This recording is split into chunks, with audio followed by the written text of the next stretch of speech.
Kota Klaten. Kota Klaten merupakan kota kecil yang terletak di antara Kota Solo dan Kota Jogja. Kota ini memiliki 130.000 jiwa dengan luas 33,72 km persegi. Meskipun kecil, namun kota ini memiliki banyak daya tarik seperti masjid, monumen pahlawan, dan lainnya.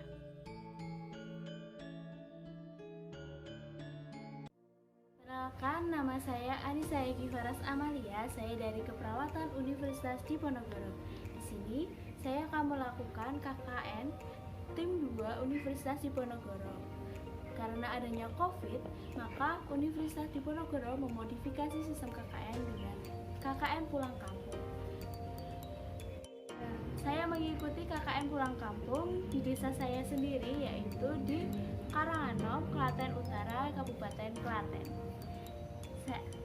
Desa Karanganom sendiri mempunyai 10.466 jiwa penduduk dan tentu saja mempunyai berbagai macam potensi. Salah satunya yaitu industri tahu putih. Kegiatan KKN saya fokuskan di Duku Sumber-Anom. Duku Sumber-Anom memiliki mayoritas penduduk dengan usia lansia dan dewasa. Berdasarkan observasi, Duku Sumber-Anom ini termasuk daerah rawan yang terjangkit COVID-19 dikarenakan daya literasi warga yang kurang dan minimnya aktivitas warga seperti olahraga guna meningkatkan daya imunitas warga itu sendiri. Selain itu, bisa teman-teman lihat bahwa di sebelah saya terdapat kebun yang belum terawat, sehingga banyak sekali sampah daun yang berceceran atau menumpuk di sini. Kebun yang tidak terawat ini dapat menjadi sarang penyakit bagi warga Sumber-Anom. Contohnya, penyakit seperti demam berdarah.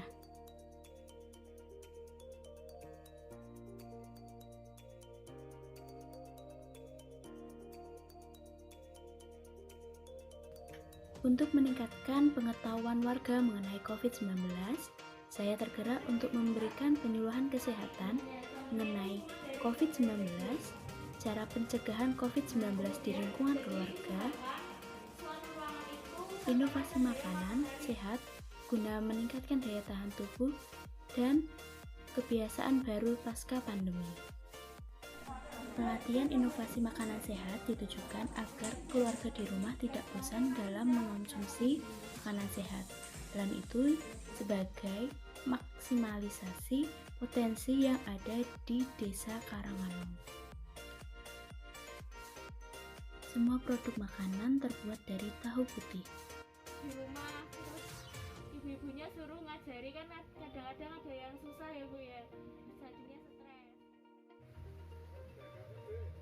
Sebagai upaya peningkatan aktivitas di lingkungan rumah, kami tergerak untuk membuat taman sayur yang difasilitasi pijakan refleksi untuk memperlancar peredaran darah. Taman sayur warga ditanami oleh berbagai macam sayuran dan dikelola oleh Ibu PKK Kampung Sumber-Anom. Pembuatan taman sayur ini selain digunakan sebagai peningkat ketahanan pangan bagi warga, namun juga meminimalisir warga untuk berkerumun di pasar.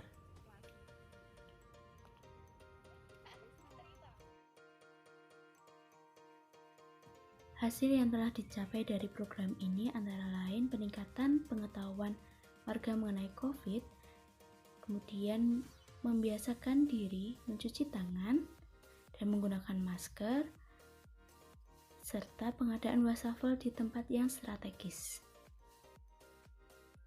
Dengan pijakan refleksi dapat memperlancar peredaran darah warga sehingga warga lebih sehat dalam menjalani aktivitasnya. Adanya peningkatan aktivitas warga di lingkungan rumah seperti berkebun dan berolahraga. Hal ini dapat meningkatkan daya tahan tubuh warga setempat.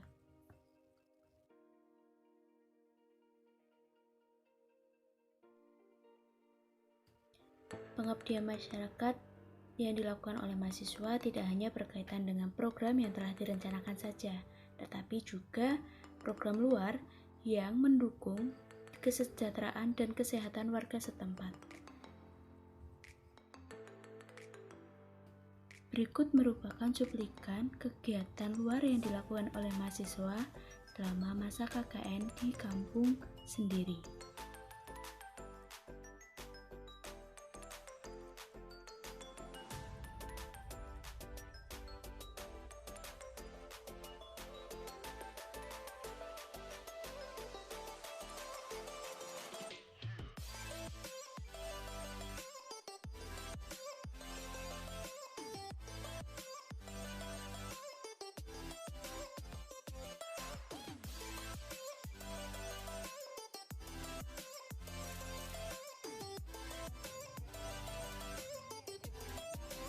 Mahasiswa mengikuti kegiatan posyandu, baik posyandu lansia maupun posyandu balita.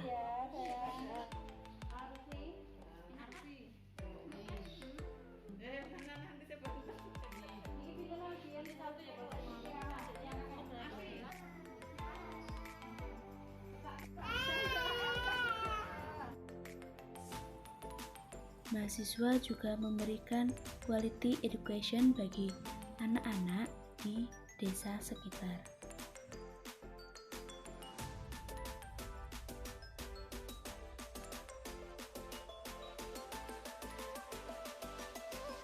Bersama kelompok 2 tim 2 KKN Universitas Diponegoro Kabupaten Klaten dan Dr. Indranila, kami mengadakan penyuluhan dan pengabdian masyarakat mengenai COVID di Desa Sekarsoli.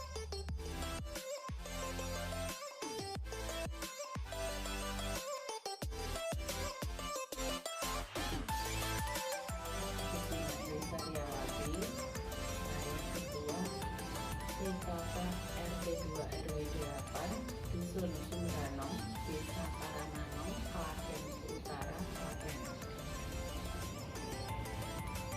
Keterlibatan Mbak Farah selama menjalankan KKN di desa kami ada beberapa yang diikuti. Salah satunya di kelompok PKK di dusun kami. Anaknya rajin, supel, dengan siapa saja dia dapat bergaul. Mbak Farah selalu terlibat di dalam kegiatan yang diadakan di kelompok PKK kami. Salah satunya pemanfaatan lahan yang tidak digunakan. Pemanfaatan lahan yang terbengkalai di desa kami dimanfaatkan oleh kelompok PKK kami untuk menanam tanaman sayuran dan berbagai macam tanaman yang dapat dimanfaatkan untuk warga setempat. Keterlibatan Mbak Faras di sini di samping menanam juga ikut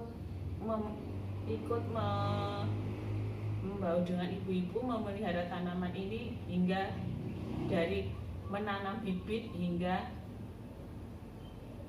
menyemai hingga menanam bibit di lahan. Kemudian tiap sore kita juga bergiliran menyiram. Mbak Faras selalu ikut, selalu ada di situ. Semoga dengan kegiatan, dengan adanya KKN ini, selama menjalankan KKN ini dapat bermanfaat untuk Mbak Faras sendiri ke depannya dan untuk jenjang selanjutnya. Semangat ya Mbak Faras. Iya, Bu. Amin. Bu Retno, bagaimana perasaan Ibu ketika saya membantu Ibu dalam posyandu? Ya, dalam kegiatan pelaksanaan posyandu itu UKBM, itu usaha kesehatan masyarakat, lah itu yang berkecimpung di situ itu bukader masyarakat dan bukader, lah itu petugasnya juga bukader. Saya hanya memantau dan itu sudah dibantu dengan Mbak Faras.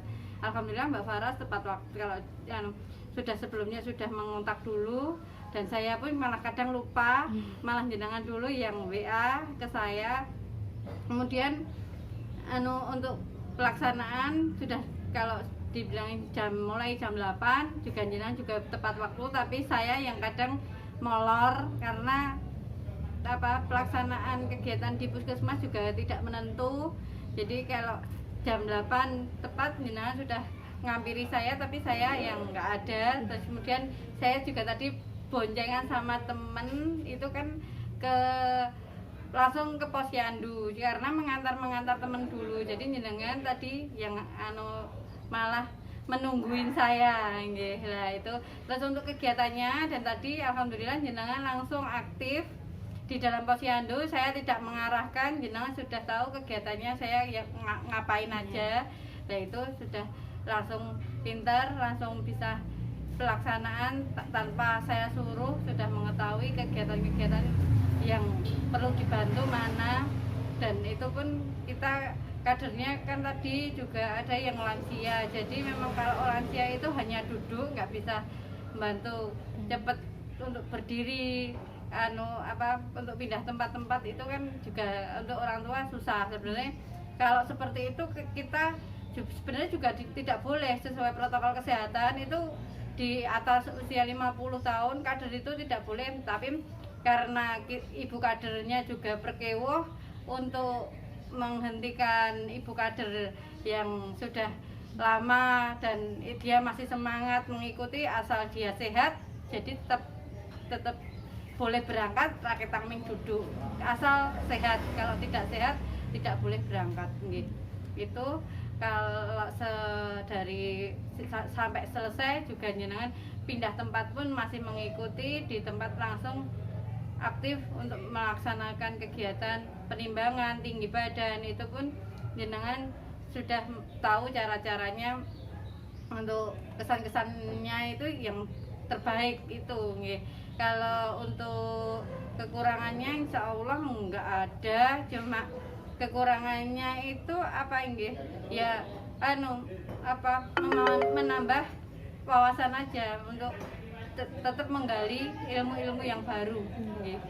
Itu. Iya Bu, terima kasih buat atas saran dan ininya. Iya. Terus sama-sama kerjasamanya, saya juga terima kasih sudah dibantu jenengan selama jenengan praktek di sini. Saya juga sangat berterima kasih sekali ada yang menemani sampai selesai tugasnya, dan nanti semua berjalan lancar dengan nilai yang baik. Amin. Iya Bu, saya kira cukup ya Bu.